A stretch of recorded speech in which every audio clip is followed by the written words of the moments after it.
આ 5 લાખ રૂપિયાનો ચેક લઈ અને મને ભૂલી જા. 5 લાખ? હા, આમાં 5 લાખ રૂપિયાનો ચેક છે, આ લઈ લે અને મને ભૂલી જા, અહીંથી નીકળી જા. પણ આ પૈસા મને શું કામ ને આપો છો?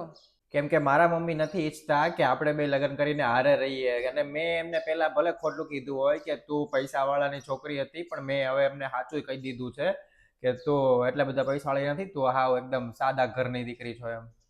તો પણ પહેલેથી જ તમારે સાચું કહી દેવું તું ને. પહેલેથી મેં સાચું કહી દીધું હોત ને તો અત્યાર સુધી જે હારે રહ્યા હોત ને એ નો રેવા દેત. આંટી, હું ભલે ગરીબ ઘરની હોઉં, પણ હું ભાવિનને સાચો પ્રેમ કરું છું. માફ કરજે, પણ અમે છે ને પ્રેમ બેમમાં નથી માનતા, અમે પૈસામાં જ માનીએ છીએ. અને આ તમે 2 વર્ષ હારે રહ્યા ને એના બદલામાં જ તને 5 લાખ આપીએ છીએ. તું 5 લાખ લઈ લે અને વહી જા. ના ના, એવું ન કહો ને, અમે એકબીજા વગર નહીં રહીએ કે.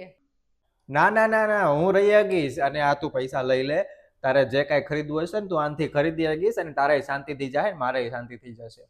ના ના, આ પૈસાથી મારે જે જોવે છે ને એ નહીં આવે. મને બસ અહીંયા જ રહેવું છે.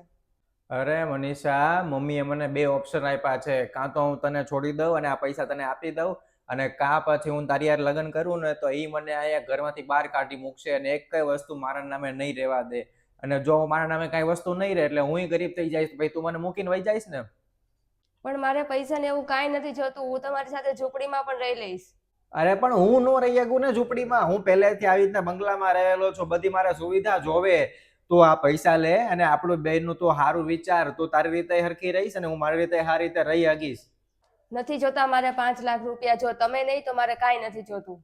અરે પણ તું અત્યારે આ પૈસા લઈ લે, પછી તને પસ્તાવો થશે કે મેં આ પૈસા લઈ લીધા હોત તો સારું હોત.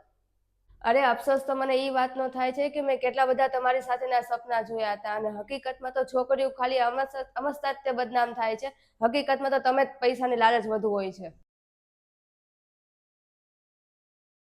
ઊભી રે. આજના જમાનામાં તને આવી છોકરી ક્યાંથી મળી?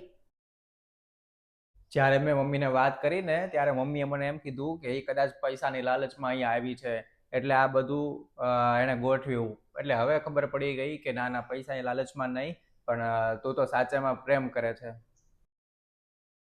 મને કહે તો ખરા કે તે આ 5 લાખ રૂપિયા લીધા કેમ નહીં? આ તો ઘણી મોટી રકમ છે. જો મેં આ 5 લાખ રૂપિયા લઈ લીધા હોત ને તો મારો પ્રેમ ખોટો સાબિત થાત, અને મારી ગણતરી બીજી બધી છોકરીઓની જેવી થાત. અને હું મારા પ્રેમ માટે પૈસા તો શું, ઘણું બધું છોડી શકું છું. તારા મમ્મી પપ્પાને કહી દેજે આવતા રવિવારે અમે ત્યાં આવશું તમારા ઘરે, તમે લોકો રેડી રહેજો. જા ભાવિન, મનીષાને એના ઘર સુધી મૂકી આવ.